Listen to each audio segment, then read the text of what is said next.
Hi, everybody, and welcome to the Dr. Psych Mom Show. Today, I am going to talk about how relationships can be better understood within a format of the marketplace, just like your job or kind of any other thing that you understand is in like who needs this and who can deliver it.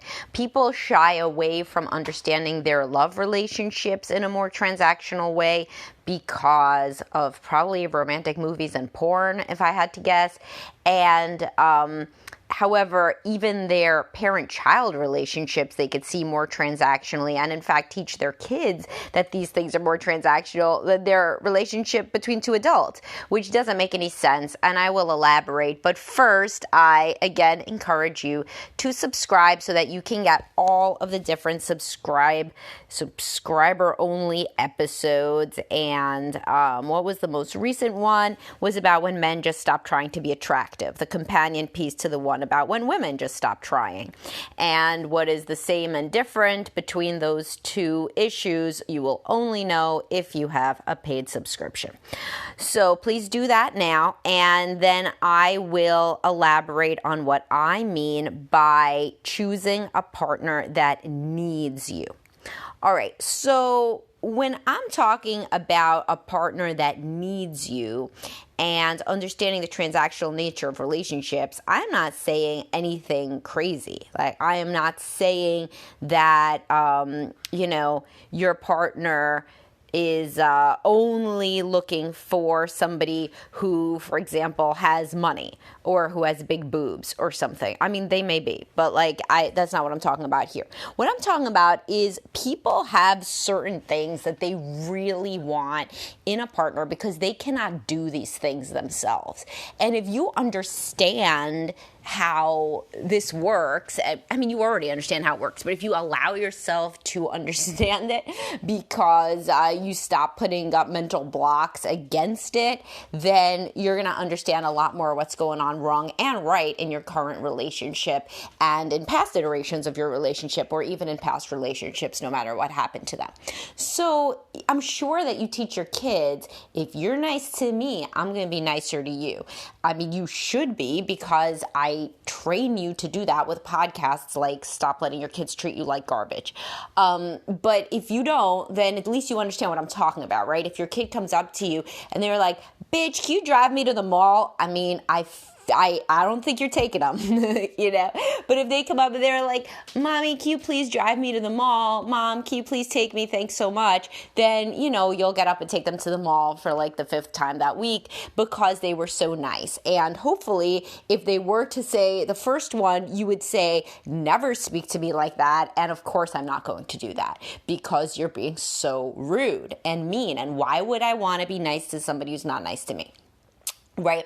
So what happened there is transactional. Your kid may not be feeling particularly nice to you, but if they're smart, they understand that you need to be nice in order to get what you want. I mean, they probably love you, but are they thinking right now that their main goal at a visceral level is to be kind to mom? No, probably not. But they understand that to get something, you got to give something. Now, this is just life, right? I mean, on the job, you would never expect to just be given a paycheck for doing no work. But within romantic relationships, people have a lot of mental blocks that romanticize things beyond what two human animals can execute, and this leads to a lot of expectations that sabotage the reality of relationships and stop two people from even being able to have a relationship because they're so blinded by fairy tale sorts of expectations. So one expectation would be unconditional love. Unconditional love is fine, but unconditional love, even when I act like a total asshole and disregard their needs for years on end.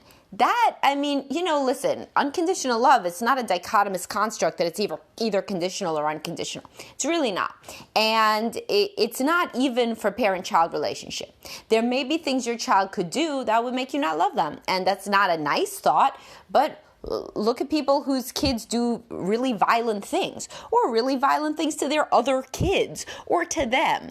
There is eventually a stop on even unconditional love. And certainly parent-child is more unconditional than person to person in a romantic relationship. So if there could even be stops there, people that stop liking their kid and even stop loving them. Again, a taboo subject, so nobody ever discusses it.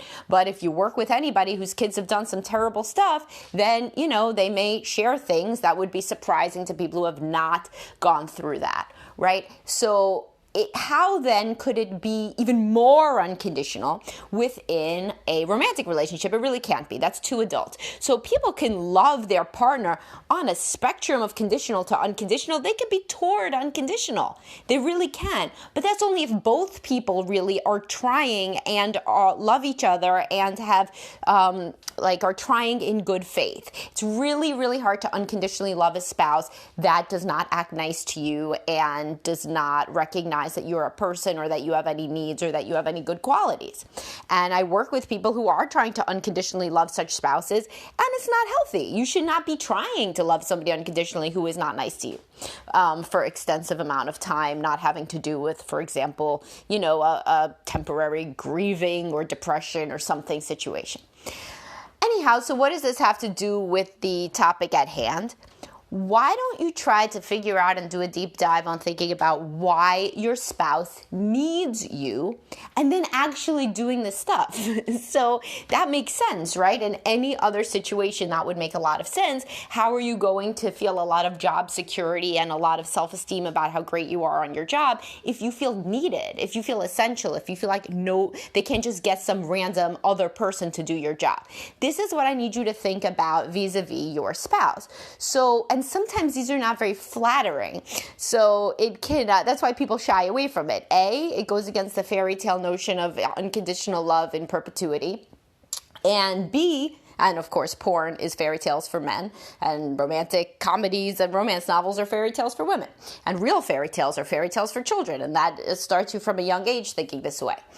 But what I'm saying is the things that your spouse needs from you were probably there very early on, and I'm actually going to do a podcast next about how the earliest time that you know that you loved your spouse can be very informative about why you may be struggling now. But that's not today. This is today. So today's is about these needs. And what does your spouse need you to do may not be what you like the most. So like a woman might say, what I wish he would need me for is for emotional support, and he would want to call me and tell me all about his day at work. I would love to be needed in that way. But that man never needed you in that way. He doesn't need to do that. He doesn't have that need. He does not need to call anybody up and talk about his day at work. In fact, he probably finds it extremely stressful, just the idea of it. And so if that is who you're partnered with, you got to think, all right, I want to be needed.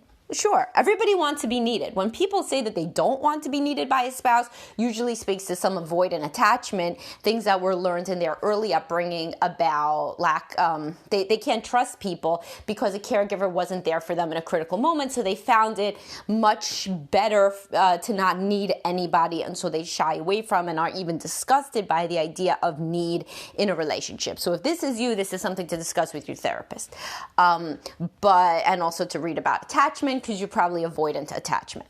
But if you want to be needed and you understand that need is a good thing within a relationship, you want to be interdependent, not codependent, not we need each other to take a breath, not we need each other to go to the bathroom. We need each other emotionally and physically in a way that this person is very essential to your happiness.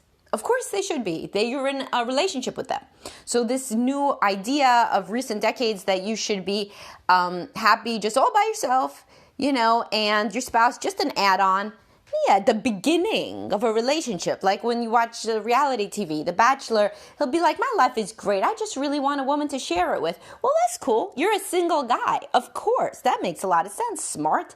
However, if that guy was 10 years into marriage and he's like, my life is pretty good. My wife's a very small part of that, but she's all right too, then he looks like a lunatic, right? Because you're supposed to, at that point, need your spouse for your happiness. Otherwise, what are you even doing?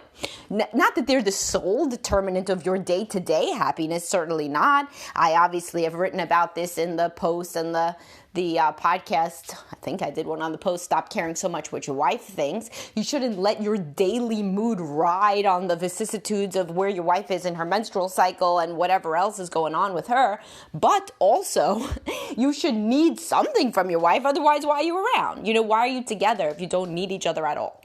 So it is healthy to need each other. And then you got to do what may be an unflattering, based on how you delude yourself, sort of self-inventory about what your spouse needs you for. So I gave the example of the woman who's like, I want him to need me to tell me all about his deepest feelings. Girl, you are probably going to be shit out of luck if you say this to me in couples counseling. I can get some more feelings out for you. Usually I really can. But if you want him to turn into a man who has a need to tell you these, you married the wrong guy. But did you really? Maybe not. Because what do you need from him and what can he give to you? Like, let's look at the people as they actually are instead of how we wish they could be. So, for example, a need that your spouse may have is she can't do a lot of physical stuff on her own for extensive periods of time the way that you can. I see this constantly, that women, they tend more toward anxiety and depression. They get overwhelmed. They are physically smaller and they need more sleep. So frequently, now that men are taking over more of housework and childcare, let me tell you that the women come to rely on them in a hurry, particularly because people used to rely more on family members, and we live in a society where we're very disconnected. So a woman usually doesn't live right near her mother, her sister, and all of these people that used to, remember, it takes a village to raise a child. There's no more village, so there's just really a couple. So in the situation that I see, as I've said, most of my male clients really do half the housework and the childcare, at least as much as they can, given if they're the only one who works outside the house. They obviously do less during the day and make up for it at night very often. And the woman comes to need it. She really needs the help. She really deeply needs the help, and she needs the help with the kid waking up, and she needs the help with bedtime, and she may need help with driving them places if she does, or she may need help with navigating both of the kids going to the doctor. Whatever the hell she needs help with, that is what she needs. So this may not be the man's favorite thing to be needed for. He'd rather be needed for his sexy body, his sparkling wit, his high IQ, whatever, but she needs him for some pragmatic shit. So why not own it? Why not say, my wife needs me to help out? Okay, good. I could be invaluable to her. I could help out. Awesome. I could do a great job helping out. I'm real good at helping. She needs helping. Voila. I have made her happy in the way that she actually needs. I'm sure she needs more stuff too. For example, she likely may need emotional support. She may need a lot of listening and, oh, that sucks, I'm sorry, oh, sweetheart, type of stuff, which may be not even the man's wheelhouse at all. So he may be like, why would she need me for emotional support? I'm shit at giving emotional support, actually. I don't really even know what that is, come to think of it. But if this is what she needs, why don't you ask what it is or remember a couple of times she's been happy with you and try to do that thing? So if you put in verbal emotional support and physical help with tasks around the house, this is what a lot of women need. So if you can make that your thing and get good at that, and you probably are already, if she married you, remember, because she always kind of needed these same things, you're probably better than you think, or you are when you're motivated and happy, like you were in the honeymoon stage, then she's going to be a lot happier with you overall because you're actually addressing her needs. So this goes in the inverse. So what do I say all the time that most men need is physical affection within an intimate relationship. So if the woman says, well, but if that's his need, I'm not very good at doing that because I don't have a high sex drive. Well, that's just like if he said, well, I'm not very good at talking, so I'm never going to talk again. So you got to actually think about what the person's needs are. And if you are committed to being in a relationship, you got to do that. So if this man's needs are physical affection, then you got to do physical affection if you want to be a good partner. If you don't want to be a good partner, it's no harm, no foul. Like, don't listen to the podcast. Don't worry. So just wait until, I guess, he leaves or something. But if you do want to work on being a good partner, then you would actually address the needs that the person has. So with the pursuer-distancer dynamic, frequently the man's needs are for physical affection and space to pursue his interests, and the pursuer, the woman, it's usually the woman in the cases that I see, her needs are emotional discussion and practical help, which she sometimes lies and says it's quality time. It may double as quality time, but like taking the kids to the doctor is not really quality time. It's really more pragmatic help with shit. So it would be so much easier for a woman to say, my basic needs in this relationship are for you to listen to me talk with a loving expression and to help me with a lot of shit around the house. They're not really deeper than that. And for the man to say, okay, I'm going to work super hard on that stuff. My needs are once a week, I want to go to poker night and I want to have sex a couple times a week. But people don't say that because it doesn't sound like much of a love story. But you know what else doesn't sound like a love story? Horrible, vicious fighting that people have because they refuse to say these things practically, and they insist on having one another read each other's minds, and they also condescend to one another's needs.